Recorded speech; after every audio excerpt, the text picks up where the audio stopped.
Muy buenos días a todos. Un saludo muy cordial y entrañable. Inauguramos hoy, entre las actividades académicas veraniegas de esta Universidad Católica, un curso dedicado a la reflexión y el estudio sobre una cuestión muy importante en nuestra sociedad. Se trata de la cuestión del derecho de libertad de expresión y el derecho de libertad religiosa. Con frecuencia, bien en la práctica, bien en el pensamiento o en la expresión misma, parece como si fuesen dos derechos contrapuestos y que en todo caso, si hubiera conflicto entre ambos, debiera prevalecer el derecho de libertad de expresión. Así, incluso, en sentencias de juicios, parece como si el derecho de libertad de expresión fuese el máximo de los derechos y que por encima de otros debería ser respetado. Creo, con toda la honestidad y con el máximo de los respetos a la verdad y a la necesidad de edificación de un mundo en paz y en libertad, el considerar el derecho de libertad de expresión como un derecho absoluto, sin límites, es un error. Y es origen de muchos dolores y sufrimientos que es necesario evitar. En una sociedad vertebrada y democrática, esto constituye un gravísimo error. Sé que lo que acabo de decir para algunos no parecerá políticamente correcto, pero no puedo menos que manifestar mi total desacuerdo, y debo decirlo en honor de la verdad, de la ética cívica y natural y del bien común y de la persona, tal desacuerdo con esa preeminencia absoluta sin límites que se está dando a este derecho de expresión, que sin duda hay que respetar y salvaguardar, pero cuya preeminencia absoluta sin límites está siendo con cierta frecuencia fuente de cercenamiento de derechos y libertades fundamentales e inviolables, correspondientes a la dignidad de la persona humana. Es más, ¿puede prevalecer, me pregunto, el derecho a la libertad de expresión sobre la verdad o el derecho a la verdad? ¿No es un límite y está por encima el derecho al honor y la honra de la persona, el bien común? Cuando se falla la verdad, cuando se difunde la mentira sobre pretexto de libertad de expresión, cuando se propaga la injusticia, cuando se va en contra del bien común y de la convivencia en justa paz, se puede apelar al derecho a la libertad de expresión y poner por encima este derecho. Que conste que no hablo de situaciones hipotéticas, sino que hablo desde la propia experiencia vivida, a veces sufrida, en mi propia carne. Por otra parte, a veces sucede contra el cristianismo o la Iglesia, contra sus representantes, lo más preciado por sus gentes, se puede expresar impunamente sin que pase nada. Y sin embargo, ¿qué espacio de defensa se deja al cristianismo, a la Iglesia, a sus representantes? Quiero dejar constancia aquí de agradecimiento a aquellos hombres de Iglesia de la época de la transición que tan grandemente contribuyeron a la transición democrática, a la democracia y a la convivencia entre los españoles, por su defensa de la libertad religiosa y la libertad de expresión, unidas e inseparables, en pro de cuanto exigía el entendimiento entre todos, la difusión de los derechos humanos, el bien común, el establecimiento de libertades en verdadera armonía. De esto soy testigo y podría ofrecer mi testimonio personal y mi propia experiencia ya desde entonces, que no es de ahora, sino que en mi persona viene de lejos invariablemente. Por muchas razones es necesario clarificar la cuestión del derecho de libertad religiosa y el derecho de libertad de expresión, y es lo que va a intentar este curso de verano en nuestra universidad. Espero que en conformidad con la doctrina social de la Iglesia, con la fundamentación en que se apoya esta doctrina social de la Iglesia, sobre todo sobre los derechos humanos en Pablo VI, Juan Pablo II, Benedicto XVI o Francisco, en apoyo también de la razón que reconoce el derecho a la libertad religiosa como base y fundamento del edificio de los derechos humanos fundamentales e inviolables, espero que este curso ayude a la clarificación que deseamos y necesitamos, y que la aportación bien fundada de este curso, dentro del conjunto de armonía de los derechos humanos fundamentales, que forman entre sí una unidad indivisible, podamos ofrecerla a la sociedad con el ánimo de contribuir a la vertebración de esta sociedad nuestra y a su construcción genuinamente democrática y en libertad para el bien común y el bien de las personas. Muchas gracias.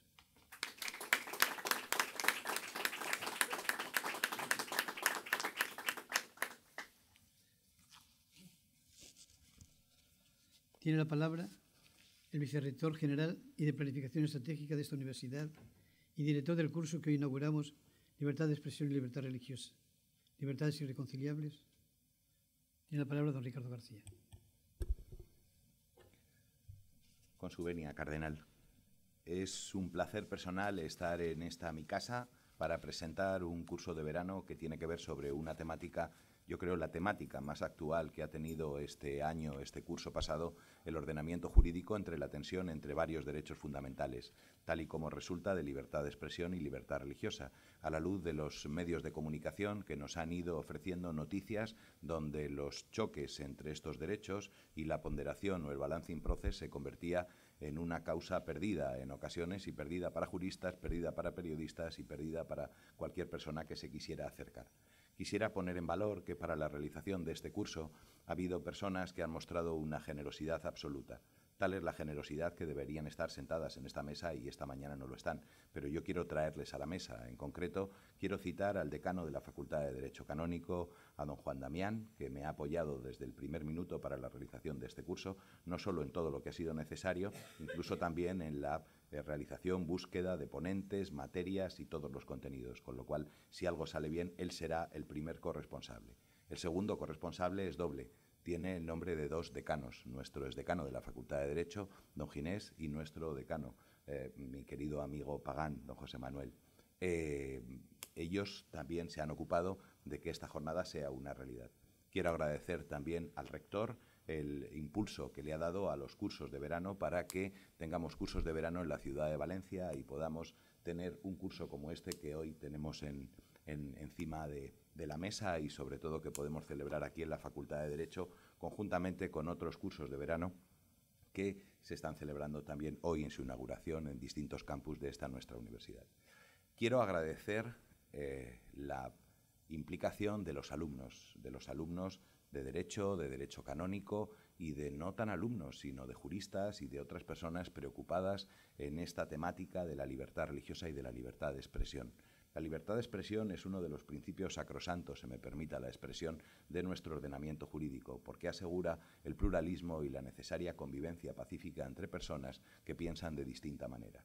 Lo que hacemos en este curso de verano es utilizar el espíritu de esta universidad, que es una universidad católica en su sustantivo, como nos ha venido a decir el cardenal, para poder hablar de libertad religiosa, pero poder hablar de libertad religiosa sin ningún tipo de complejos. Una libertad religiosa moderna, aferrada a la libertad de expresión, que entiende la sana crítica y entiende la participación de todos los agentes que trabajan en el tráfico jurídico y en la realidad social española e internacional.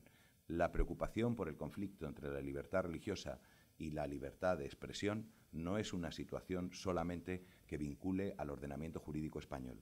Tenemos insignes juristas en este curso donde van a participar con nosotros y nos van a poder dar la opinión en derecho comparado. Voy a destacar a varias personalidades que van a estar en este curso. Tenemos representación institucional del Ministerio de Justicia, tenemos representación de nuestra magistratura, tanto nacional como internacional, y en concreto me van a permitir que cite a dos magistrados que desde luego son dos debilidades personales mías, no solo por su conocimiento jurídico, sino también por su forma de ser y actuar en la sociedad, que es nuestra insignia también en la formación de nuestros alumnos en esta Universidad Católica de Valencia. Y son don Ignacio Ulloa, que es magistrado del Tribunal de Justicia de las Comunidades Europeas, y don Juan José González Rivas, que es magistrado del Tribunal Constitucional Español. A su vez, tenemos profesores, catedráticos, insignes reconocidos por la doctrina eclesiasticista y en materia de derechos fundamentales de otras universidades españolas, como ocurre con Extremadura, como ocurre con Sevilla, como ocurre con Zaragoza, como ocurre con Madrid, como ocurre con Valencia, Alicante. Tenemos una representación también de los catedráticos que conforman las universidades valencianas, dentro de la implicación que tiene nuestra Universidad Católica de Valencia en la sociedad valenciana. Participa con nosotros la directora de la Cátedra de Derecho Eclesiástico de la Universidad de Castellón, María Victoria Camarero. Participa con nosotros la directora de la Cátedra de Derecho Eclesiástico de la Universidad de Valencia, María Elena Olmos, y participa con nosotros también el director de la Cátedra de la Universidad de Alicante. don Manuel Alenda Salinas, entre otros muchos. No me quiero dejar de nombrar a nadie. Tienen ustedes el programa para poderlo ver. Pero quiero decirles que se aborda la libertad de expresión sobre todas las temáticas posibles que se puede abordar este ejercicio de estos derechos fundamentales. Tenemos una mesa formada por periodistas, donde tenemos representantes de medios de comunicación escritos, radios, agencias de noticias, páginas web que dan información sobre libertad religiosa. Tenemos una mesa donde tenemos con nosotros a los principales representantes de las confesiones religiosas mayoritarias en este país a nivel nacional, donde nos vendrán a hablar también de los posibles conflictos en materia de estos derechos. Y quiero destacar, en un momento en el que la libertad de expresión se entiende con un cauce con poca limitación para cualquier persona que pueda hablar sobre libertad religiosa, de una mesa redonda donde se va a hablar también de la libertad de expresión de las confesiones religiosas.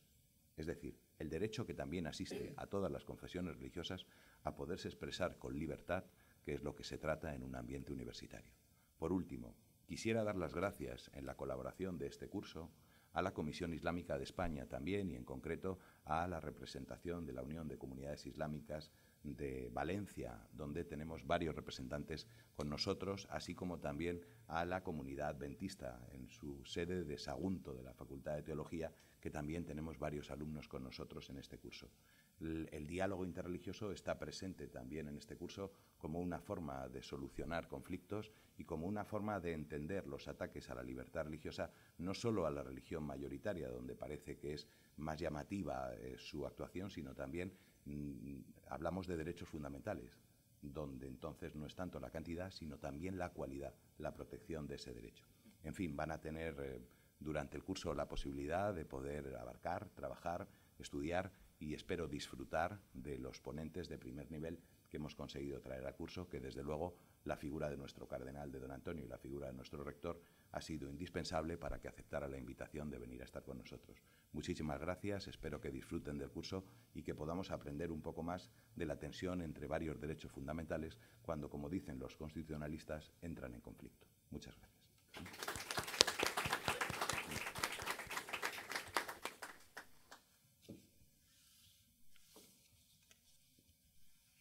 Tiene la palabra el señor rector de la Universidad Católica de Valencia, San Vicente Mártir, don Ignacio Sánchez Cámara. Muchas gracias, querido don Antonio, con la venia. En primer lugar, un saludo muy cordial y afectuoso de bienvenida a todos los participantes en este curso. Por otra parte, pido disculpas porque es posible que se cuele un poquito del profesor de Filosofía del Derecho. Por lo demás, tampoco quería que fuera solamente un saludo meramente protocolario. Les voy a decir algo más y les pido disculpas por ello. Antes de nada, hablamos de libertad y la libertad, antes que un derecho, es un ingrediente esencial de la vida humana. No hay persona sin libertad.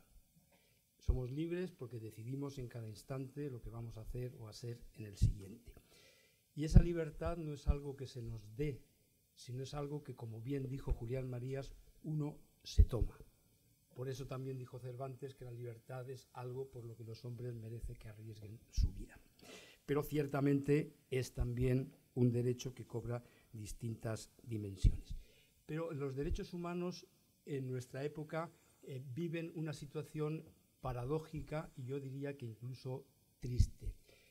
Por un lado, todos los celebramos y todos somos partidarios de ellos. Se diría que hay un consenso universal, por fin, después de siglos de disensiones, acerca de los derechos humanos, de lo que nos corresponde jurídicamente por el hecho de ser persona.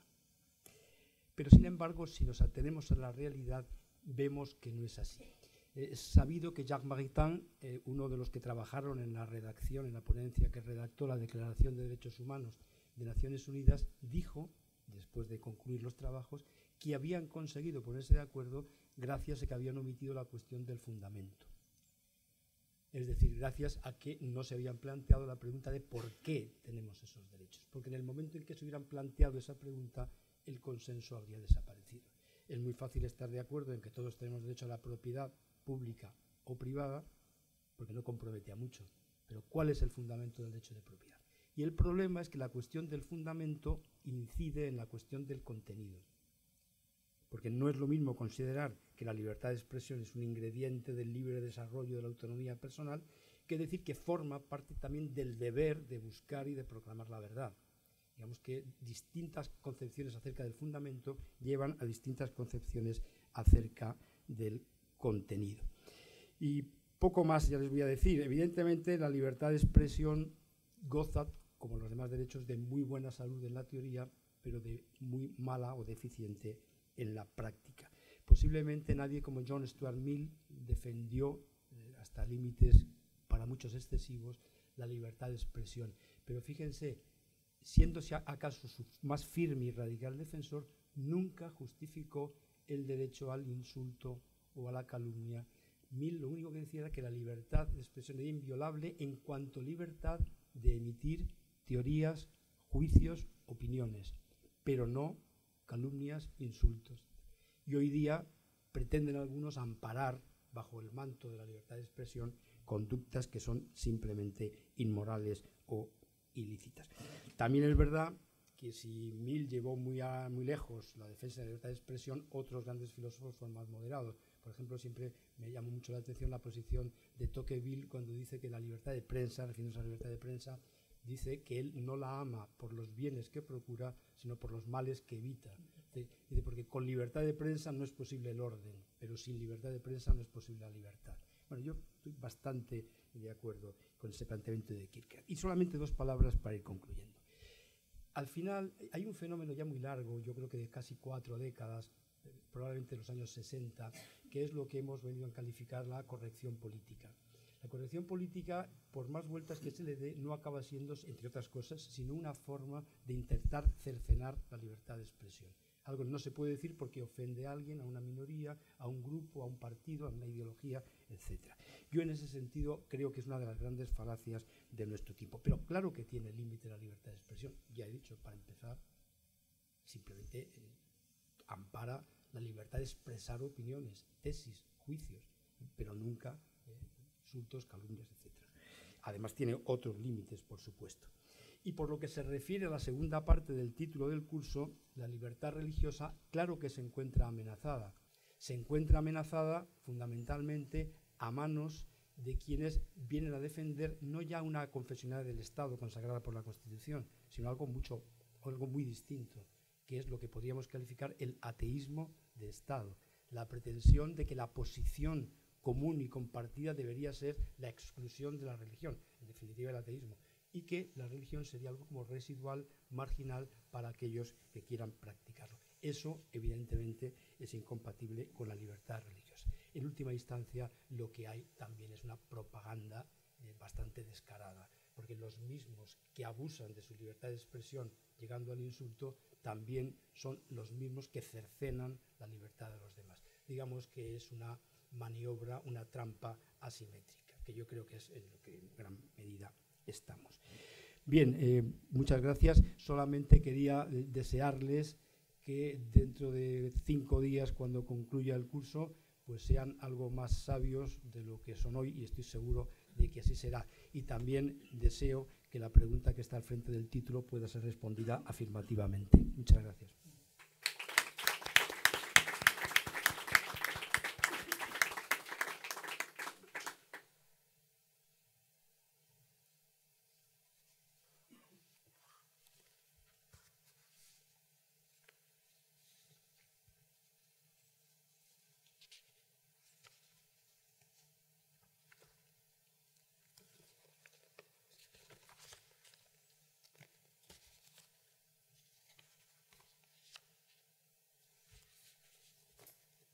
Estas palabras del señor rector, queda inaugurado el curso sobre libertad de expresión y libertad religiosa en esta universidad en sus cursos de verano. Muchas gracias.